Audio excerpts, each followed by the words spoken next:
অন্যের বউ ভাগিয়ে এনেছে, জোরে বলুন সুবহানাল্লাহ। এই যদি হয় দরবেশের চরিত্র, বাকি যেগুলো ধরবেশ, এদের চরিত্র যে কত খারাপ আপনি টের পাচ্ছেন না। আল্লাহ পাক বলেন আলহামদুলিল্লাহিল্লাযী আনজালা আলা আবদিহিল কিতাবা ওয়া লাম ইয়াজআল লাহু ইওয়াজা। সব প্রশংসা আল্লাহর জন্য, যিনি তার বান্দার প্রতি কিতাব দিয়েছেন, এমন কিতাব দিয়েছেন যে কিতাবে কোনো বক্রতা, যে কিতাবের ভেতরে কোনো সংকীর্ণতা নেই, কোনো গোপন কথা নেই, কোনো বাঁকা কথা নেই। আল্লাহ বলেন কোরআনে আমি কোনো গোপন কথা দেইনি। এই জন্য কোরআনের কাছে যারা আসে দেখবেন ওদের জীবন আর গোপনে নেই, ওরা ওপেন হতে চায়।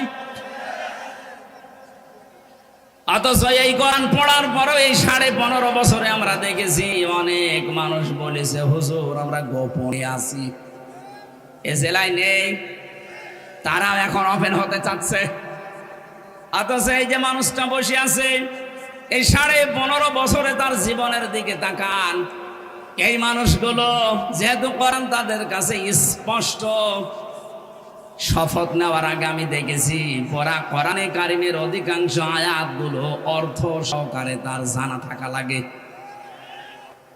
আপনি যদি 6666টি আয়াতের ভেতরে মাত্র 1000 খানিক আয়াত আয়ত্ত করতে পারেন, বাকি না জানা জ্ঞান আল্লাহ দয়া করে আপনাকে দিয়ে দেবে। এই জন্য যে মানুষগুলো একামতে দিনের কর্মী, একামতে দিনের সদস্য, একামতে দিনের অ্যাক্টিভ ভাবে যারা কাজ করেছে, ওদেরকে জেল, জরিমানা, গুম, খুন, এত অত্যাচার করেও গোপনে রাখা যায়নি। তারা বলেছে আমরা ওপেন। এটা তারা হযরত ওমরের কাছ থেকে নিয়েছিলেন। তিনি যখন মুসলমান হলেন, ডাক দিয়ে বললেন হে নবী, এ কোরআন সত্য না মিথ্যা? বিশ্ব নবী বলেন এটা সত্য বাণী। তিনি সঙ্গে সঙ্গে বলেছিলেন সত্য কথা গোপনে থাকবে কেন?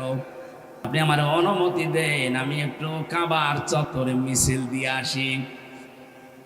তিনি মিছিল দেওয়ার জন্য সাহাবী যাই কয়জন ছিল, 40 জন, তাদেরকে নিয়ে গেলেন। লিল্লাহে তাকবীর।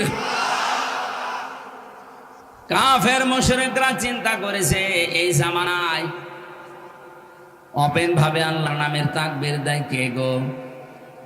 জালানা দরজা দিয়ে মুখ বের করে দেখে মিছিলের সামনে হযরত ওমর। ডাক দিয়ে বলছে যে মানুষ সামনে আছে, ওর সামনে গেলে মাথা থাকবে না। আমার তো মনে হচ্ছে আগস্টের 5 তারিখের পর থেকে মুসলমানেরা যেভাবে আল্লাহর নাম আরম্ভ করছে, অনেক জালেম কাফের মুশরিকরা ওই জামানার মতো ভয় পেয়ে গেছে। শুধু 64 জেলাতে 64টা ওমর দরকার। আর আমার মনে হচ্ছে 64 জেলাতে হাজার হাজার ওমরের উত্তরসূরি তৈরি হয়ে গেছে। এক ওমরের কারণে যদি ভয় পেয়ে ওই মানুষগুলো চুপসিয়ে যেতে পারে, এদের 1000 বছর পরে কোরআনে কারীম যারা পেয়েছে, যারা বুঝেছে, যারা এর কাছে ছিল, তারা তো আর গোপন না, তারা এখন ওপেন। আরো জোরে বলেন। তারা ওপেন হওয়ার কারণে দিন দিন পার্সেন্টেজ বাড়তেছে। আগস্টের 5 তারিখের আগ পর্যন্ত এদেশের জরিপ পেয়েছিলাম মাত্র 100 জনের 15 জন মানুষ চাইতো এদেশে দিন কায়েম হোক। অথচ আগস্টের 5 তারিখের পর থেকে আজকের এই অক্টোবরের 20 তারিখ পর্যন্ত এই কয়েকদিনের ব্যবধানে হিসাব এসেছে এদেশের 100 জনের 58 জন মানুষ চাচ্ছে দেশে দিন কায়েম হোক। এখন সবাই কোরআনের কাছে আসতেছে, কারণ এটা স্পষ্ট কিতাব। এর কাছে আসলেই মানুষ আর গোপনে থাকতে চায় না, সে ওপেন হতে চায়। আমরা যারা আছি, আমরা কি গোপনে আছি না ওপেন? আমরা কোনদিন আর গোপনে যাব? বলুন। জীবন যতদিন আছে আমরা শফিকুল ইসলাম মাসুদের মতো ওপেন হয়ে যাব, নুরুল ইসলাম বুলবুলের মতো ওপেন হয়ে যাব। মরা তো লাগবে, আজ হোক কাল হোক, কিন্তু আমরা মরণ চাই আল্লাহর দ্বীনের জন্য, শাহাদতের মরণ।